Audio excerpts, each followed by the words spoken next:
Hi வீபர்ஸ்.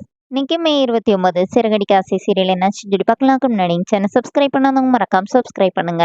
இன்னைக்கு என்ன அப்படின்னு சொல்லி பார்த்தீங்கன்னா, இங்க வந்து விஜயா வந்து அண்ணாமலை கிட்ட ரோஹிணிக்கு தாலி செயின் செஞ்சு கொடுக்கணும் அப்படின்னு சொல்லிட்டு வந்து பேசிட்டு இருக்காங்க. அந்த இதை வந்து திருப்பி கொடுக்கணும் அப்படின்னு சொல்லி பேசிட்டு இருக்காங்கல்ல. அப்போ உடனே அண்ணாமலை என்ன சொல்றாரு, ஏன் இவ்வளவு நாள் மீனாவும் தாலி இல்லாம தானே இருந்தா, அப்போ உனக்கு அசிங்கமா இல்லையா? ஏன் மனோஜ் வந்து வேலைக்கு போறான்ல, அவனே செஞ்சு கொடுக்கட்டும் அப்படிங்கிற மாதிரி சொல்லி முடிச்சிடுறாரு. இப்போ விஜயா போய் ரோகிணி கிட்ட என்ன சொல்றாங்கன்னா, கீழ் வீட்டில் உள்ளவங்க வந்து நம்ம கொஞ்சம் அட்வான்ஸ் பணம் தரணும். அவங்க வந்து தர வரைக்கும் நம்ம வந்து அவங்க கிட்ட கூட கொஞ்சம் காசு வாங்கி கூட உன் செயினை வந்து நம்ம எடுத்துடலாமா அப்படின்னு சொல்லும்போது, இல்லை ஆன்ட்டி வேண்டாம் எனக்கு.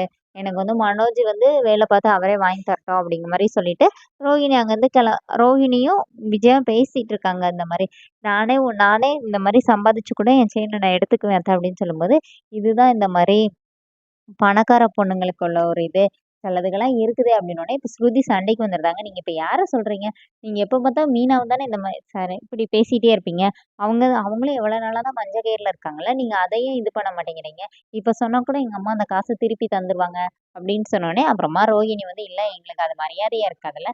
நாங்களே அதை திருப்பிக்கிறோம் அப்படின்ட்டு ரோகிணி அங்க இப்ப ரோஹிணியும் அவங்க ஃப்ரெண்டை மீட் பண்ணி பேசுறாங்க. அவங்க ரோஹிணி வந்து பயங்கர கிரிமினலா சொல்றாங்க இந்த மாதிரி. இந்த மஞ்ச கயிறு தான் எனக்கு கொஞ்ச நாள் பாதுகாப்பு. ஏன்னா எங்க அத்தை வந்து கொஞ்ச நாளைக்கு இந்த மாதிரி நான் செயின்ல இருக்கிறனால பாவம் எங்க அப்பாவை பத்தியும் கேட்க மாட்டாங்க. இவ மஞ்ச கயிறுல இருக்காளேன்னு சொல்லிட்டு ஒரு மாதிரியா கில்ட் ஆகி அதை பத்தி பேசவே மாட்டாங்க. அதனால நான் கொஞ்ச நாளைக்கு ரிலாக்ஸா இருக்கலாம் அப்படின்னோடனே, நீ சரியான ஆள் தாண்டி அப்படின்னு சொல்லிட்டு அவங்க ஃப்ரெண்டு சொல்லிட்டு இருக்காங்க. இங்க வீட்ல என்ன ஆகுதுன்னா, மீனாக்கு ரொம்ப ஃபீவரா இருக்குது. முத்து வர்றாரு. அப்போ முத்துக்கு தெரியுது மீனாக்கு உடம்பு முடியலன்னோனே, நீ போய் இந்த ரூம்ல படுத்துக்கோ அப்படின்னு சொல்லிட்டு அவங்க மீனா வந்து மனோஜ் ரோஹிணியோட ரூம்ல படுக்க வச்சுட்டு அவர் வந்து டேப்லெட் வாங்குறதுக்காக போயிடுறாரு. அதுக்குள்ள இவங்க மனோஜ் வந்து பார்த்துட்டு இவன் ஏன் ரூம்ல படுத்திருக்கான்னு சொல்லி பெரிய பிரச்சனை ஆக்கிடுறாங்க. இதுல விஜய் வர போய் உனக்கு என்ன ஸ்பெஷல் வார்டு தேவைப்படுதா? நீ எல்லாம் ஜென்ரல் வார்டில் தான் படுக்கணும் வான்னு சொல்லி இழுத்துட்டு வர்றாரு. அதுக்குள்ள முத்துவை பார்த்தோன்னே அப்படியே நிக்கிறாங்க. அப்புறமா அண்ணாமலை வர்றாரு. அண்ணாமலை வந்து நான் தான் சொன்னேன்ல அவளுக்கு உடம்பு சரியில்லை போலன்னொடனே இப்போ ஸ்ருதி சொல்றாங்க, என்ன ரோகிணி இதெல்லாம் சில்லியா தெரியல.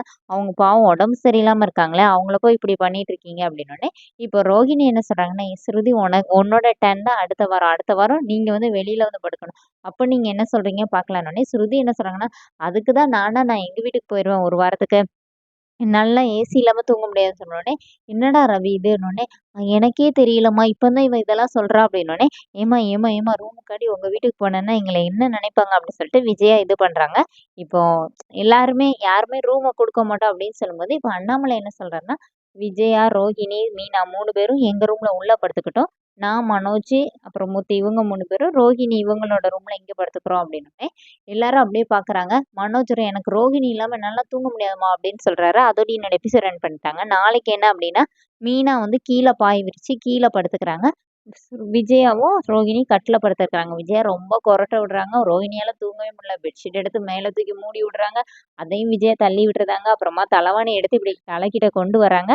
அதோடய அந்த எபிசோட் ரன் பண்ணியிருக்காங்க. தேங்க்யூ.